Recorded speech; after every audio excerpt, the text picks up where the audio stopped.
Hey man, Saban, it's your boy Big State of Prisoner's Voice. Sup with the click. Law of direct, song like rock into a lie. Or praise be to Allah.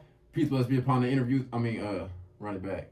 Hey man, Saban, it's your boy Big State of Prisoner's Voice. Sup with the click. Law of direct, song like rock into a lie. Or praise be to Allah. Peace bless be upon the audience that's watching this blessed interview. We here today with my boy. Introduce yourself. My name is Terrence Harris.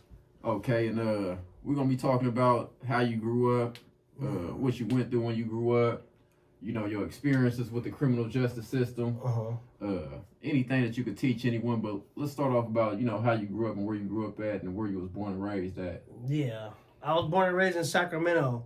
My dad, my parents is from the north side. They was teenagers when I was born. I was raised primarily by my grandparents in Strawberry Manors. Yeah. And at 11 years old, I moved to the south side, to G Parkway. And, you know, I grew up out there until I was 17. How was it growing up with your grandparents as a kid? It was fun. It was fun to me. Yeah. Because it was like, I was free to roam. I was free to go. You know, my bike was like my car back then.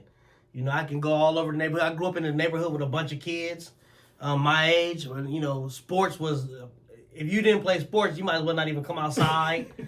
That was before video games really cracked. I remember I was like 9, 10 years old when I got the first Nintendo. Oh, is that right? Yeah. Well, just a regular Nintendo? Just a regular Nintendo. I was born in 1980. So, you know, about that 89, 90, Mike Tyson Punch-Out. You know what I mean? Yeah. Like games like that. So you said you was raised by your grandparents. What happened with your mother and father? Well, my mother moved away. My mother moved to Atlanta. And my dad, he was getting his life started. He was laying his foundation down because he was so young. And he was living primarily like in the Thomas, everybody probably, you know, River Terrace, Smoke Tree, Discovery Park, Discovery Commons. You know, how every 20-something-year-old started off their life at that time in that area. So, was he in and out your life, or was he constantly in your life? He was there. He was always there. And he was doing his best for what he was trying to do, you know, get himself together. But he was always at, like, all my sports games. Anything I had to do, like, with me doing my stuff, he was always there. He was always super supportive, always taking me fishing, you know. And that's what I moved with when I was 11, because he was finally getting everything. Yeah. And he was starting to learn how to build for himself. So then that's when I came and moved out there with him. So, at this time, you said your mother moved to Atlanta? Yeah, she moved to Atlanta when I was a kid. I don't even remember when. Fly back out here to come see you, or how was that relationship? Rarely. Rarely, yeah. She was rarely. It was distant. It was a disconnect. Yeah. And what elementary school did you go to? I went to a bunch of elementary schools. I went to first I started off at Calvary. I actually started off at Calvary on Del Paso Heights, and then I went to Jefferson. In the Thomas, and then I went to Bannon Creek, then I went to Fairbanks Elementary, and that's it for elementary. And then where did you go to junior high? Farm Bacon, and then I didn't get kicked out of Farm Bacon, but at the end of the year they sent a letter and asked me politely to not come back. So you got kicked out without getting kicked out. Yeah, so you know I walked down the street on Mandy and G Parkway, got on a bus and went to San Brennan. Yeah. All right. So now how was San Brennan for you? Oh, it was cool because it was like they came over, they brought this yellow bus. And they went to the APs behind Mervin's. They went to G Parkway and Mandy. And then they went inside G Parkway to Caselli Circle and got all us on the yellow bus and took us way over there, damn near like to Pockets, like the good neighborhood. Yeah, to a good school, to a good neighborhood. Yeah. So we was like them kids from over there that go to school. It was like in the 60s when they used to bus kids into the, you know what I mean? So it was experience. Yeah. It was experience. And then where would you end up going to high school at? Burbank. And did you graduate? Yeah, class of 98. Okay, so after you graduate high school, where do you end up at? I went to the Marine Corps. Okay, and what happens when you get to Marine Corps? So in high school, you know, I was, I just want to play sports. Yeah. I just want to play sports. I had no family that went to college before me. My little sister was the first one to go to college at us, and she's 5 years younger than me. So I didn't have no, like, pathway. So I'm playing sports, and, you know, I got to maintain a C average to be on the team. So June 98 come, I done maintained a C average the whole time.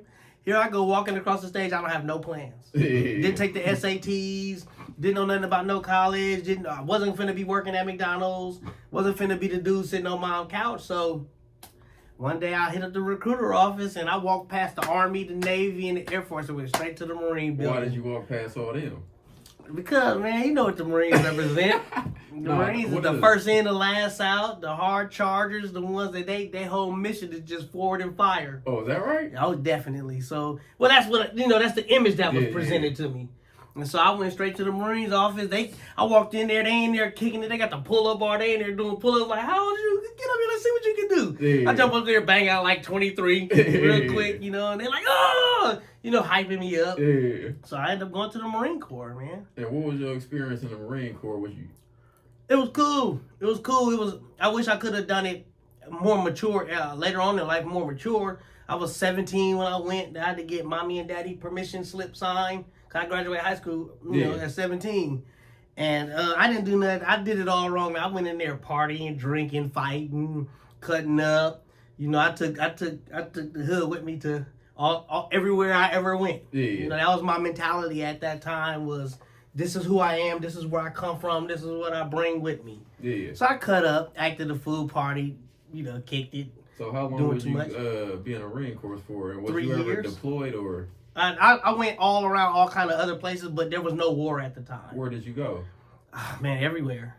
Been to Iran? No, Iran and Iraq was off limits at the time. That was because Saddam Hussein, it was still, and the Khomeini was still doing their thing. So this all other, like, I've been all over America, all over American territories, just anywhere. How was them experiences?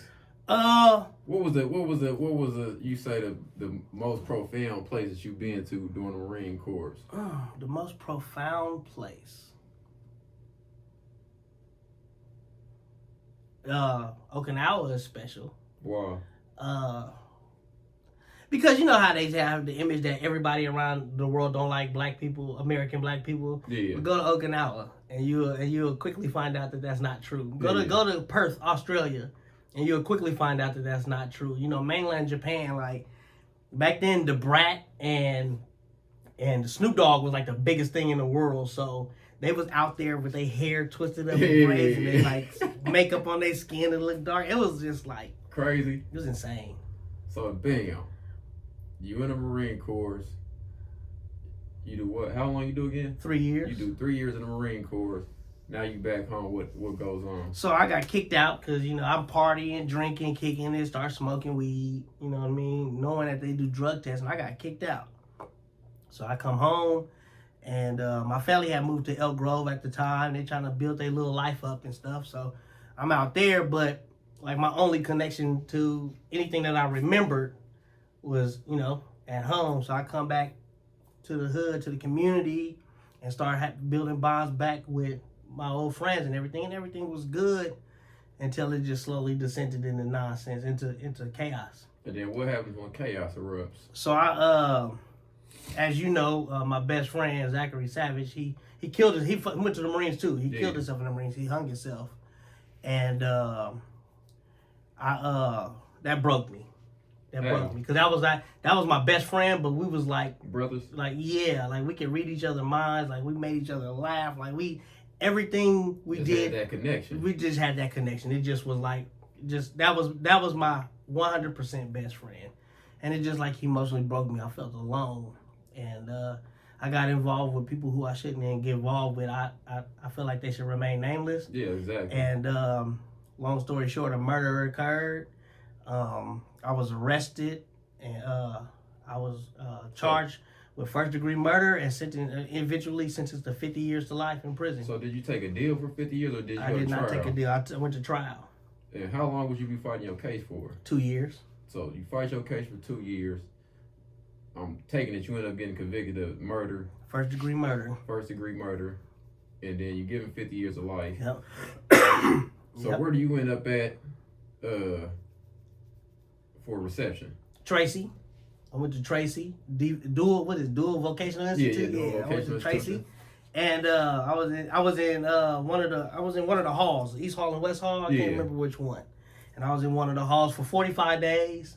And it was, that was a crazy experience because the first day I got there, they had us in the cages outside waiting to be housed, and one hall was PC and the other hall was GP. So we in the middle, and all they doing is yelling, screaming, murder, blood, violence. When I see you, this gonna happen. I mean, just all the way down, 3 tiers. 100-something cells all the way down. I mean, it was like the Kings was getting ready to light the beam. It was that loud in there. Like if you was in the G1C and the Kings was winning by 40, it was that loud in there, right? And alarm went off. Police run down there. They go up in there, grab a dude out. He comes sprayed up in his boxers.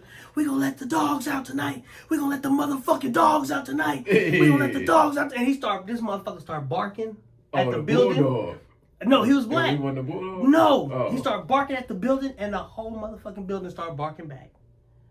And I'm like, fuck. Like, who's the dogs? Am I one of the dogs? Or am I one of the people the dogs go, I don't know nobody. I'm by myself. I ain't been housed yet. I don't know what's happening. I'm like, damn, what side am I on? This is prison life. Right, this is my first night. My first night, the motherfucking dogs is getting ready to get let loose, and I don't know who is who. So that's how I started my first night, was walking basically into a potential riot that was finna crack, and I don't know nobody. Yeah. And I got life. And this is night 1 of life. So, yeah, that's how that started like and that. then you eventually see your counselor? Yeah.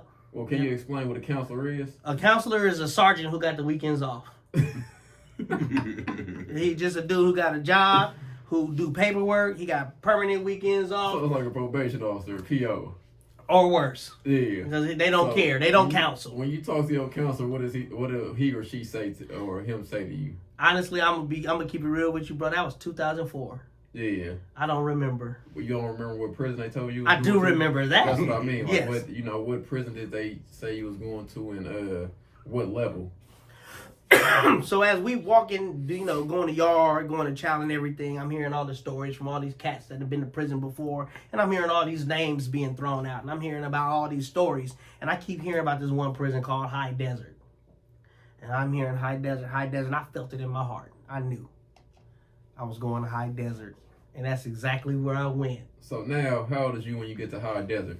And what level was High Desert?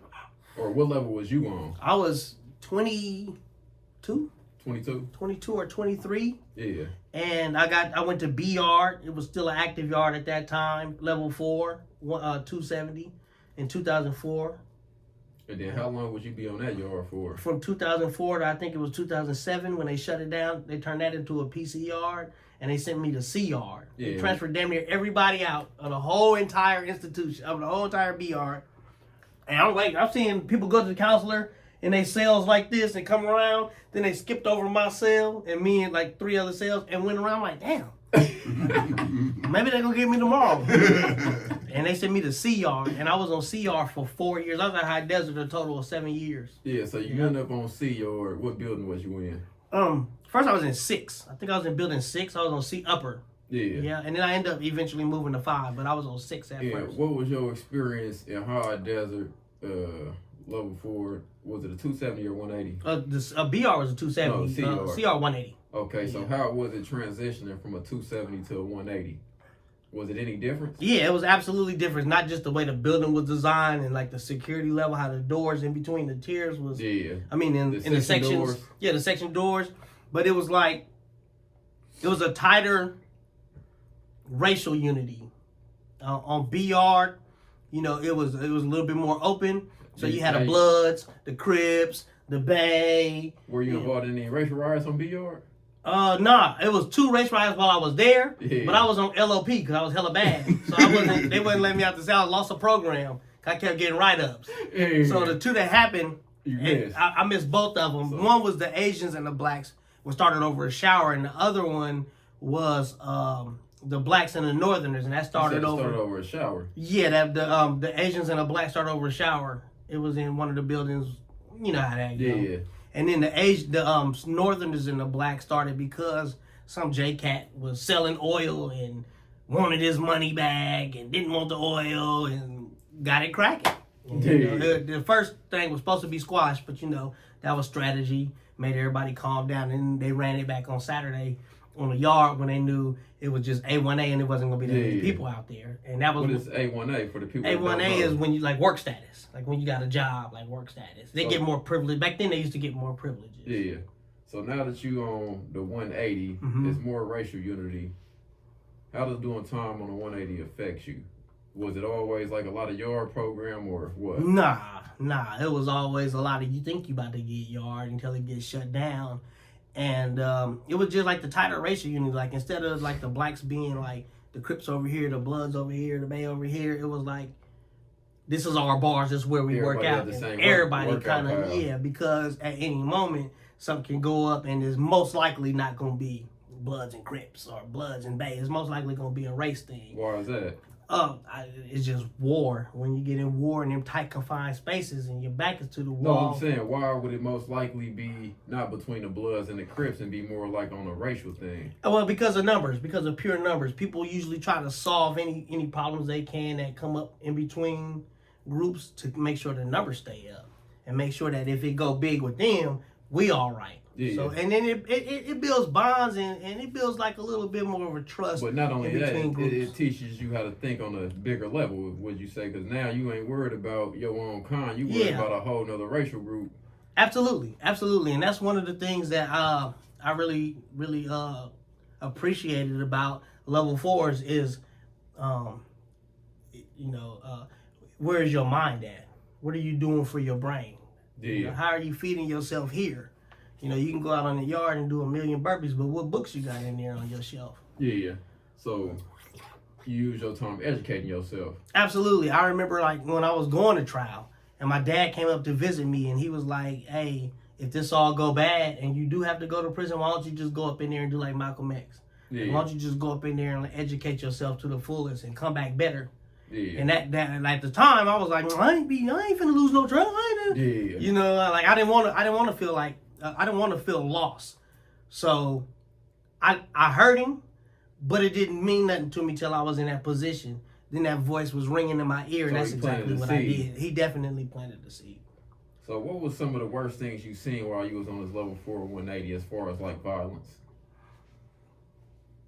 It was a lot. One of the worst was I went outside. They called me out to go get a package from R&R. I had some stuff sent in to me, a package.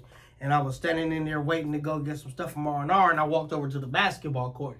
And I was standing there watching the basketball game, and I saw somebody look behind me, and they said, oh, they own him. Yeah. And when I turned around, it was a dude by one of the buildings getting jumped and stabbed by two dudes. And they had, I don't know how long they've been on him, but they had stabbed him so bad that when I turned around and saw him, I said, hey, how did he get a red T-shirt? His T-shirt was so soaked in blood that I thought he had a red T-shirt on. Yeah. That's how bad it was. But my brain instantly was like, how you? And I was like, whoa.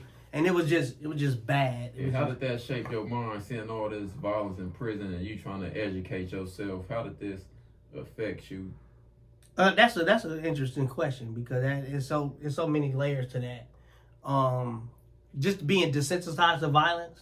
Like from the first time I ever seen somebody getting stabbed and having a whole bunch of questions, what's happening, what we gonna do, what's gonna happen after this, to like the 10th time Then the 10th time I saw somebody get stabbed, it's like, they gonna mess up canteen. Might start laughing. Yeah, or damn, I just missed my package. Or what's the most famous line? Ain't one of my homies. You know what I'm saying? It get like that. The desensitization to violence gets so intense, and then just understanding like how crucial life can be. Like, I bet this dude been on the phone for years telling people, when I get home, I'm gonna do this. When I get home, I'm gonna do that. Like, now he ain't never. That's not real. That. Yeah. Came in and didn't make it out. Didn't make it out. Didn't ever make it out. So now that you're doing all this time in your cell, because the level 418 is mostly what, cell time? Mostly cell time. And what was that? Your stepdad? No, that's my real dad. Oh, your real dad planted the seed that, hey man, you start educating yourself. Did this make you start opening up books? Definitely. And then how did these books change your perspective on life while doing time? By adding perspective. If I read your book, I get to see the world through your eyes and understand how you think. If I read his book, now I get to see the world through his eyes and understand how he thinks. So like just trading books, understanding and having like, you know, people who we shuffle books around and having a book list. And here go my book list. I got 50 books, even though I'm only supposed to have 10. I got 50 books, but everything I got ain't even on this list because there's some stuff I don't even want to let nobody touch. But just growing in perspective and growing in knowledge and growing in understanding of the world, growing in opposing views. You know, you can write a book and he can write a book and y'all can be opposing views, but now at least I know how to speak and hear both sides of the story. And just growing in knowledge and absorbing as much as I can, like building brick by brick, rebuilding myself brick by brick. And so, you in hard desert for what'd you say? 7 years. 7 years. Yep. So you ended up leaving what year? 2011. Oh, cause I got there 2010. You got there 2010. I remember the first week. Your bunkie yelled over. They had the doors open. Oh yeah. Your bunkie yelled over and was like, "Yeah, you probably know him.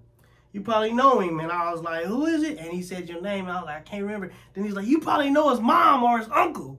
And at that time, I'm like 31. So I'm young, you know, I'm 31 age, but in my head, I'm still 20 something. So I'm young. I'm like, I don't know, his mama, uncle. And then we came out the yard and I realized who you was and I was like, whoa.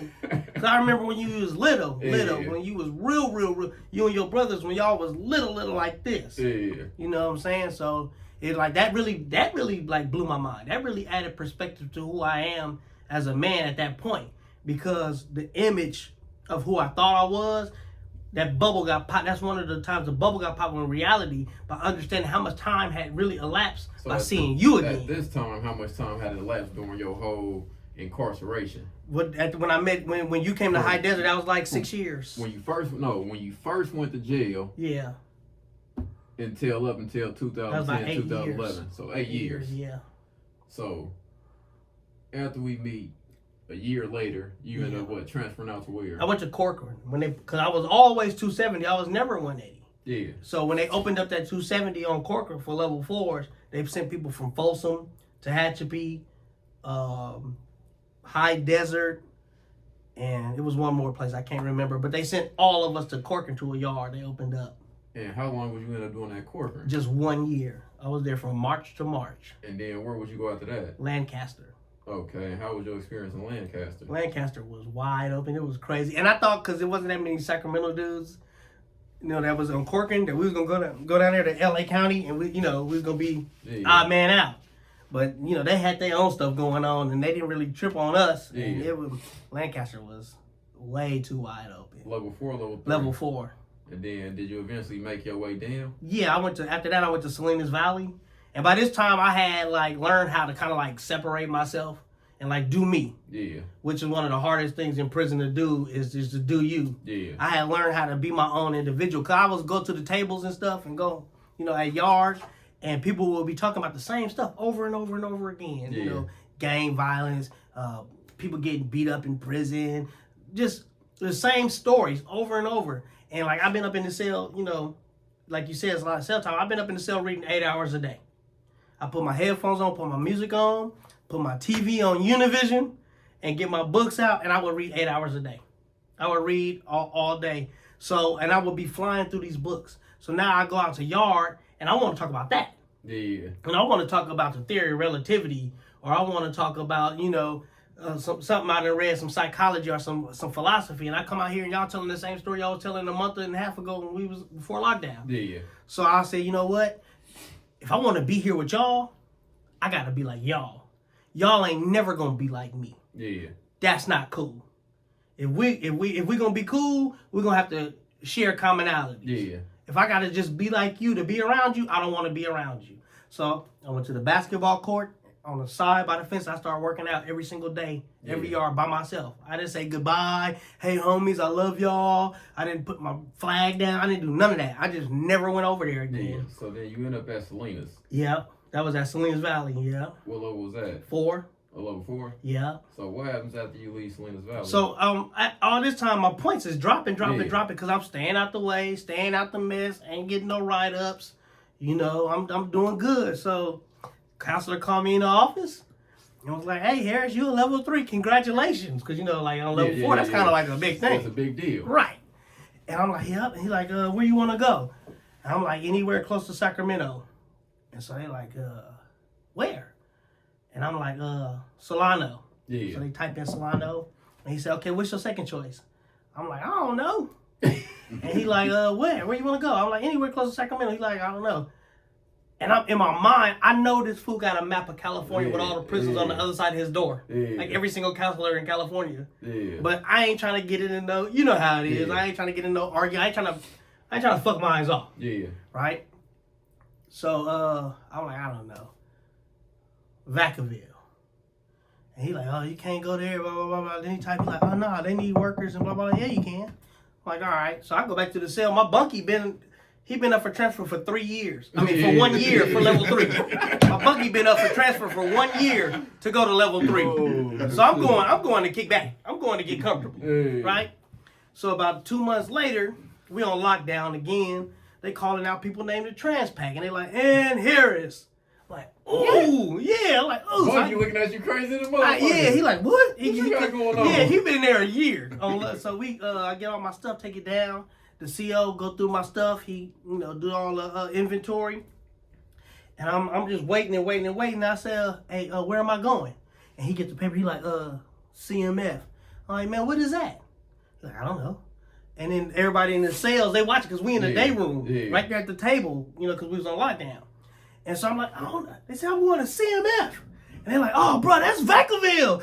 Ah! And everybody started laughing. And I'm like, damn, like, what? Like, this is crazy. Like, everybody laughing. They're like, yeah, it's all bad. It's all bad. I'm like, what is it? So, time go by. Bus come get us, take us to Vacaville.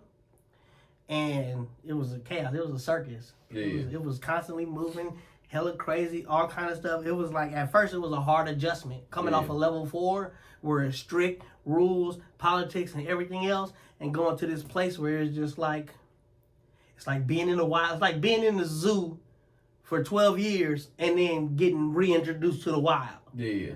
For the most part, without being free. Yeah.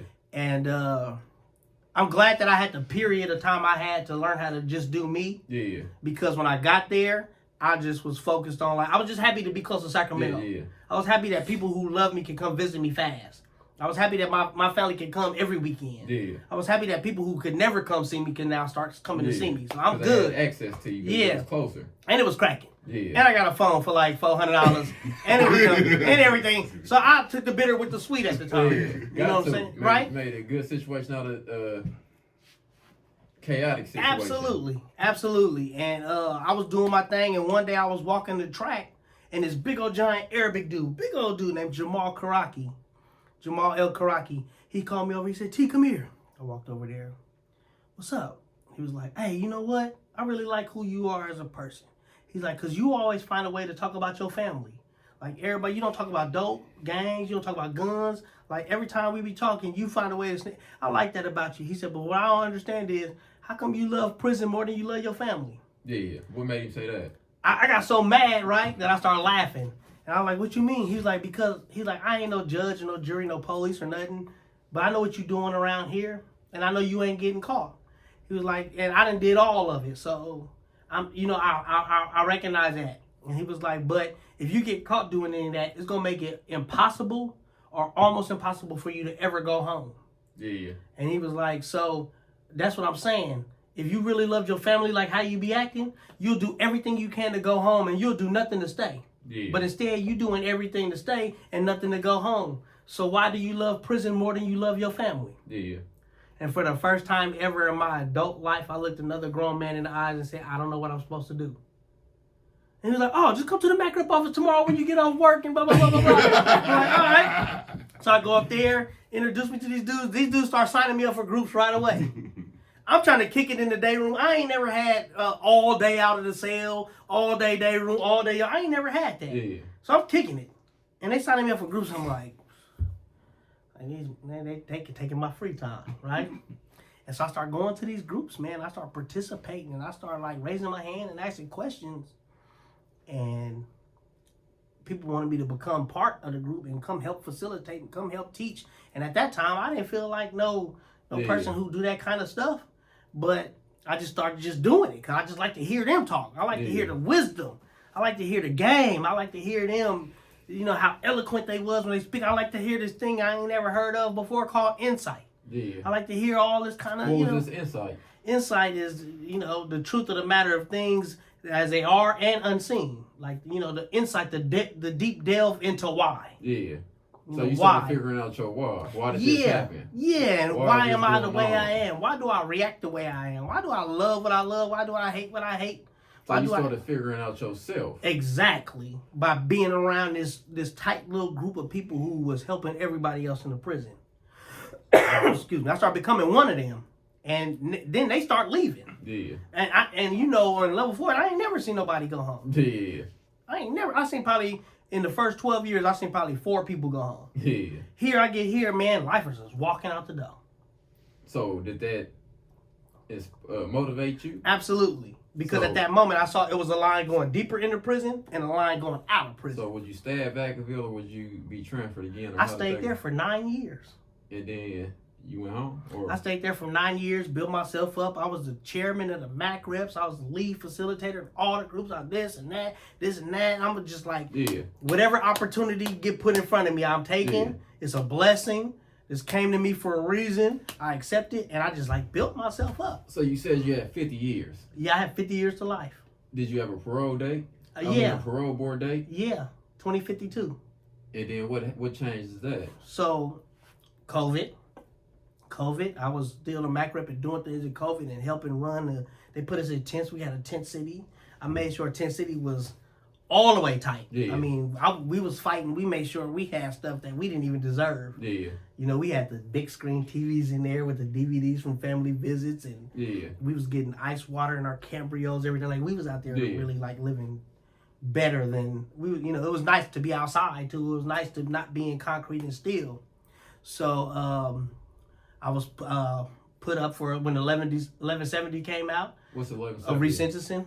I was put up for resentencing, and I had did so well that I also got put up for a commutation. I got a commutation for Governor Gavin Newsom, and I got my resentencing at the same time. I'm one of the only people in California to ever have resentencing and a commutation at the exact same time. Commutation by the governor. Yep. And you got resentencing. Yep. And I walked up into my resentencing to my court date with a commutation as evidence. Yep. And then what happens? I saw on your one of your other podcasts you had John Stoller. Oh, my boy John Stoller. Shout out to John Stoller. John Stoller, what's up, man? Free the fellas. Yep, John Stoller and Linda Parisi. Linda Parisi, she's a big timer out here in Sacramento. What's up, Linda? Linda Parisi and John Stoller was my lawyers, man, and they went up in there and they laid it all out, man. And August 29th, 2024. 23 years exactly to the day of the murder, which was August 29th, 2001, I walked out of prison. So you walked out of prison 23 years later. On the exact same day as the murder. After having 50 years. After having 50 years of life, yep. And how was this transition from prison to society? What would you say, since you've been out, been the most thing that tripped you out? Like, damn, I can't believe this. Nothing looked the same. Being free. Nothing looked the same. Nothing looked the same. I even drove by our old houses. They don't look the same. Like, I went to my Uncle Grandpa's house. He got a fence now and was painted, and I wasn't even sure that was his house. I'm like driving by, like, damn, is this it? Like, everything doesn't look the same. There's so many more people. Yeah. Driving is hella crazy. Technology is hella crazy. When I went in, Verizon had just came out with the flip camera phone. Yeah. The camera phone, nobody sent pictures on the phone yet because it was new still. Yeah. And I get out, and it's like, scan a QR code. How to do that? Show me how to do this. Like, you know what I mean? Like, it's just to have to relearn how to live. Like, after 22 years, I had to relearn how to live. And what advice would you give to somebody that's looking for advice, or a younger person that's looking for advice? But you don't even got to be a younger person, because people need advice in general. So what advice would you give people in general? And then what advice would you give somebody that's dealing with mental health issues? Okay. The first one, what advice would I give just in general? Don't be afraid to ask for help. Take pride in being a person who asks other people for advice and asks other people for help. Seek out help always. Like I always say, when LeBron James first got to the Lakers, They was trash, and the first thing he wanted was, I need this person, this person, this person, He this needed a person. team. Right, and he's arguably, whether you like him or not, one of the best players ever. The greatest of all time. Right? So if he can ask for help, then in our lives, in our profession, in our careers and everything, we need to know how to seek out help. When you don't know something, you pick up your phone and Google it, right? Or look on YouTube and find out how to do it, right? It's the same thing we need to do with our personal life. We need to go figure out how to find where the help is for ourselves. And for somebody who's suffering from mental health issues. So I believe, especially if you've been to prison, especially if you're in prison, especially if you're just as impacted, and kind of like, especially if you live in the lower income environment, you have a mental health issue anyway. If you live in a life of crime and you think that's okay, you wouldn't want nobody to do that to you. Yeah. Like if you think you hard and you got hands or whatever, you wouldn't want nobody to beat up your son. Yeah. So you wouldn't do to other people what you don't want done to you.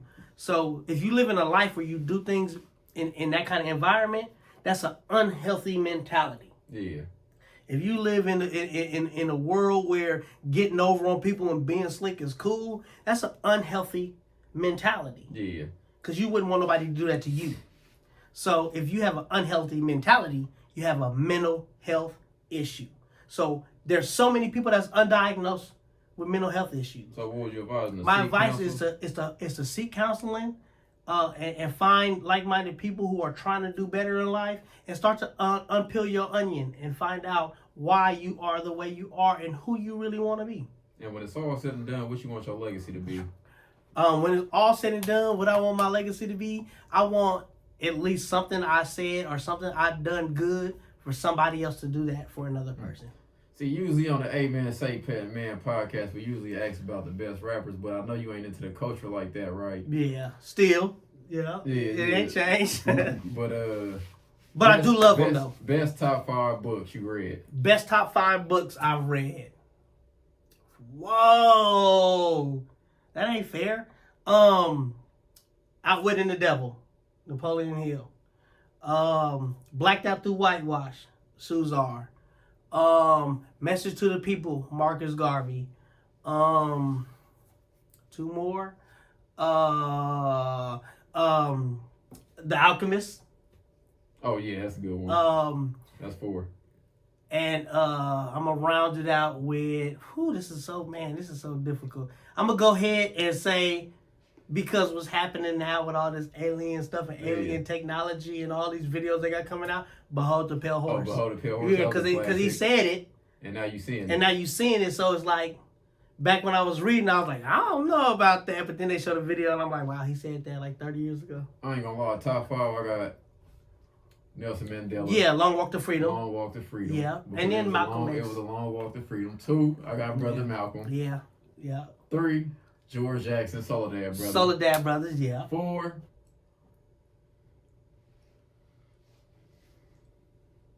Marcus Garvey, but life lessons. Okay. 1 through 22. What's that, 4? Yep. And 5, I'm gonna have to round it out with Winnie Mandela. Okay. Can I get an honorable mention? Honorable mention, because I got one too. Message to the People. Elijah Muhammad. Message to the People. Message to the Black Men in America. Yeah.